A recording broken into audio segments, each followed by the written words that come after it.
Sutton Foster, would you please present yourself for the awarding of the honorary degree?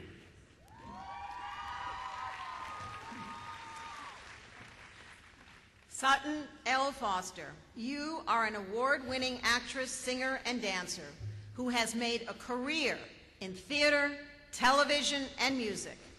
Your illustrious work on Broadway includes 2 Tony Awards, one for your 2002 role in Thoroughly Modern Millie, and another last year for Anything Goes. You have received 3 other Tony nominations as well as 3 Outer Critics Circle Awards, 2 Fred Astaire Awards, and 2 Drama Desk Awards.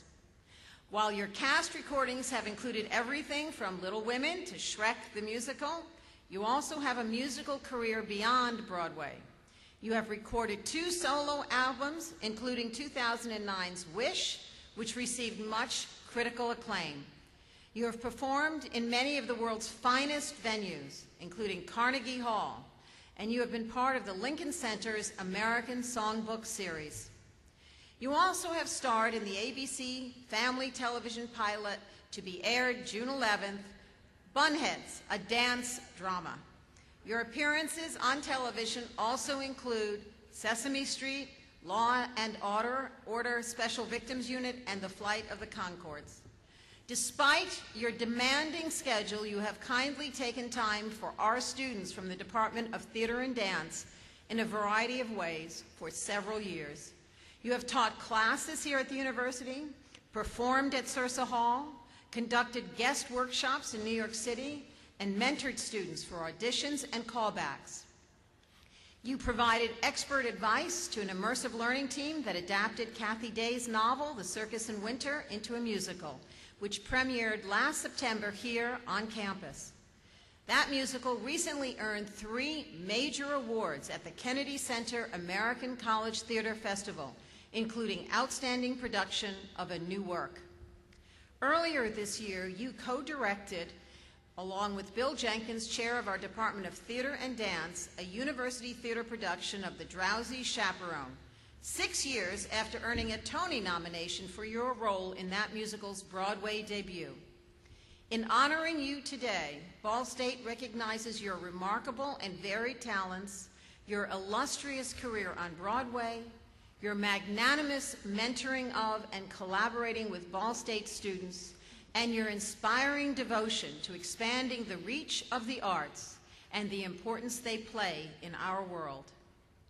By the authority vested in me by the Board of Trustees of Ball State University, I hereby confer upon you, Sutton L. Foster, the degree of Doctor of Arts, honoris causa, with all the rights and privileges thereunto pertaining, and award you this diploma in testimony thereof, and present you with the academic hood for this degree.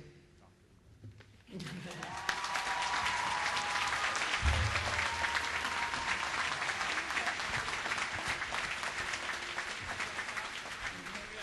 that's for you.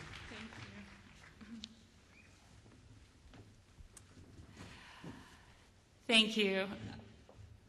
I never thought I'd be a doctor. I thought I might play one someday, but this is quite an honor. I'd like to thank the Board of Trustees of this incredible university, President Gora, Dean Kavam, and the wonderful faculty and students of the Department of Theater and Dance. But I'd also like to thank all of you sitting out here today. I'm in awe of the work, dedication, and commitment of every single student from every single major, and I'm humbled by the love and sacrifice of all the parents and spouses and family members of all these students. The real honor I feel in this honorary degree is that of being associated with all of you. And knowing that we share a connection with this wonderful institution, I only hope that I can be worthy of it. I didn't always want to be an actress. When I was a little girl, I had big, big dreams. I dreamt of being a bank teller. I did, it's true. I loved the idea of working in the drive-through window, greeting people, taking their money, and giving lollipops in return.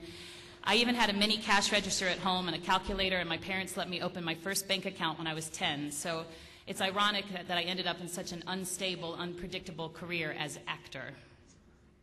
So many people say acting isn't brain surgery, and they have a point.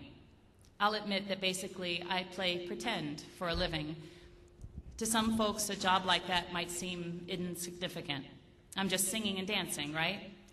Well, yes, it isn't brain surgery, but it's not insignificant either. It's my career and my passion. I've learned more about myself through this profession than I ever could have imagined, and about life in general. And I want to share some things that I've experienced that might help some of you as you move into the opening act of your adult lives.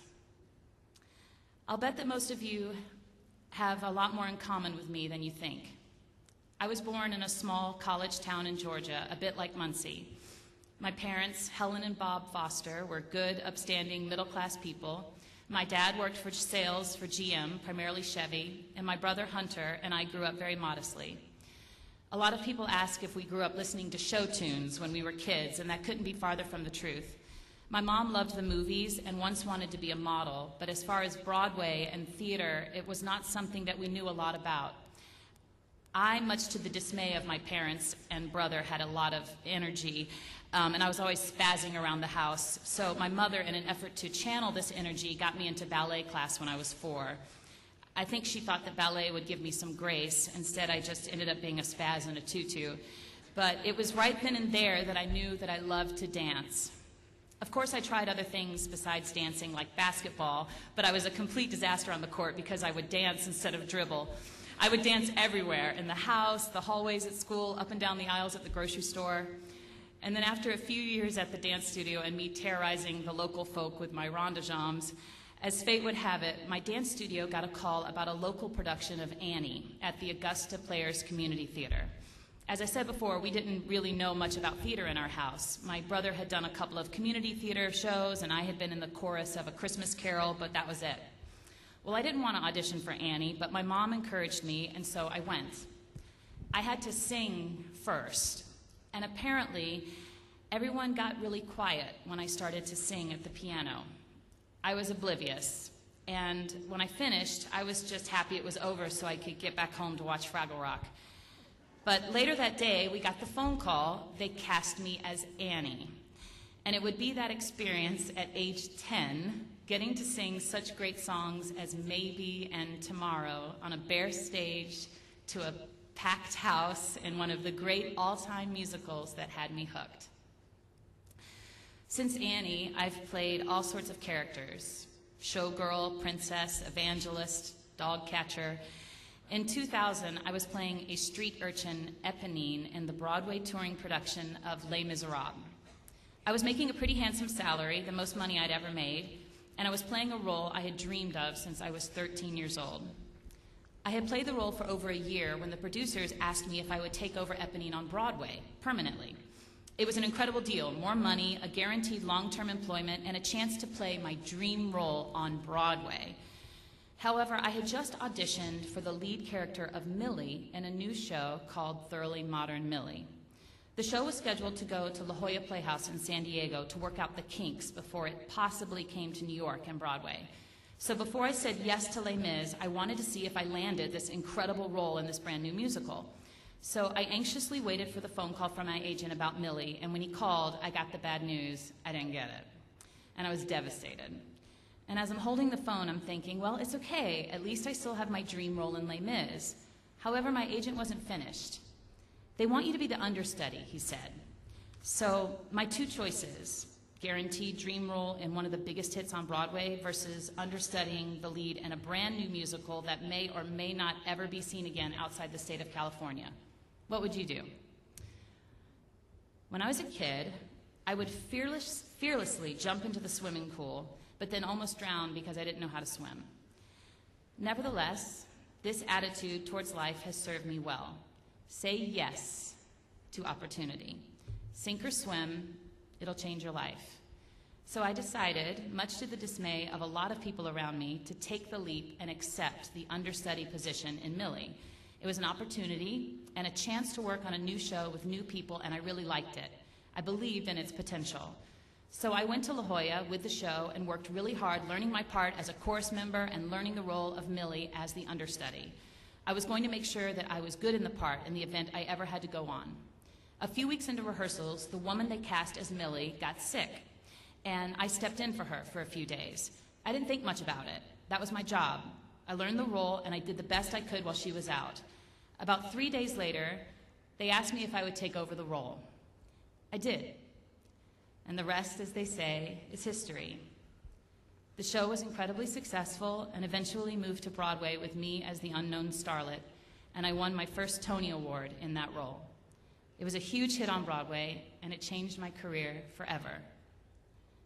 You have to have the courage to go with your gut and the willingness to take the smaller job. Like life, in theater, it doesn't pay to have a big ego. No job should be too small for you. If I didn't take the understudy position because I was too proud or felt it was beneath me, then I'm pretty sure I wouldn't be standing here in front of you today. So say yes. Get coffee for people, run errands, make an impression as a hard worker, someone who is willing, and when the opportunity arrives for you to show people what you got, show them. Who knows what can happen? I love what I do for a living. I love it so much that sometimes I'm surprised that I get paid to do it. But all work is still work, no matter what you do or how much you love it. I'm proud of my work, and I'm a self-proclaimed workaholic. I pour myself into my craft. But when I'm 80 years old and I look back on my life, I know I won't say, gosh, I really wish I had worked more. It has taken me a long time to find balance in my life, to realize what is truly important and what I value most, and that's real relationships. In my life and work, relationships are essential. Actors constantly move from job to job. Some jobs last 2 weeks, while others can last 2 years. You are constantly working with new people, constantly starting over. You need a base to come back to, family, friends who become family. I'm sure many of you have formed those kind of relationships during your time here at Ball State. And here's the thing, as you move through your life, you'll discover that real, true, intimate, loving relationships don't take away from your work, or life, or creativity. They add to it. Invest in your relationships and you'll reap untold rewards. Believe me, the energy you put out into the world, not just into your work and art, but into your life, that energy comes back to you in beautiful ways. I know it sounds woo-woo-y, but it's true. And while the ever-changing life of an actor makes you eternally grateful for these relationships, it also allows you new and daunting challenges at every turn. It's taught me to be open, willing to adapt, to see things differently. Today, as college graduates, you might be thinking, woohoo, I'm finally done learning. But the exciting truth is, you never are. I had the pleasure of working with Tony, Oscar, and Golden Globe award-winning actor Joel Grey, my co-star in Anything Goes, who just turned 80 last month. He turned to me one day and said, I've never been happier.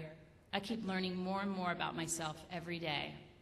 At 80 years old, he is still learning about himself, and that excites me greatly.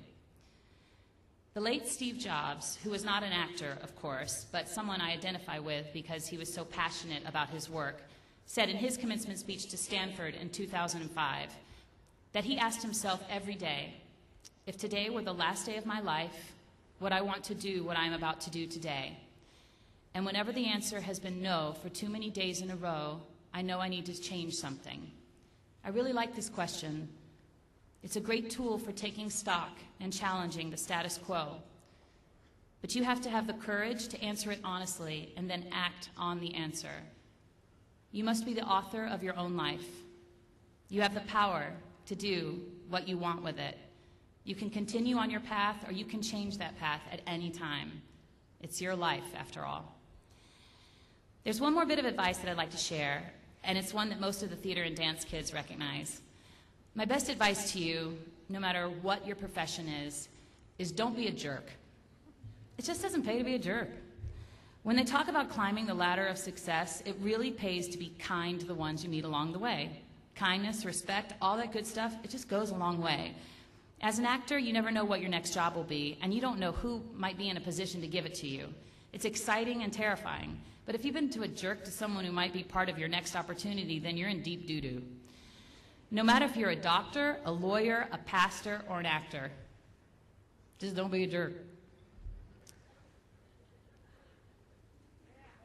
To make it in any profession and any job, you have to work hard and find a way to love it.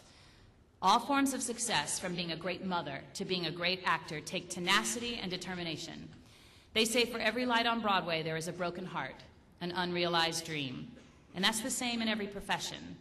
So you have to want it more than anyone else. And you have to be your own champion. Be your own superstar. Blaze your own path. Say yes to opportunity. Follow your instincts. Be eager and passionate. Keep learning. Nurture your real, lasting relationships. Don't be a jerk. And free your imaginations so you can become all that you want to be. Thank you so much, and congratulations to the class of 2012 of Ball State University.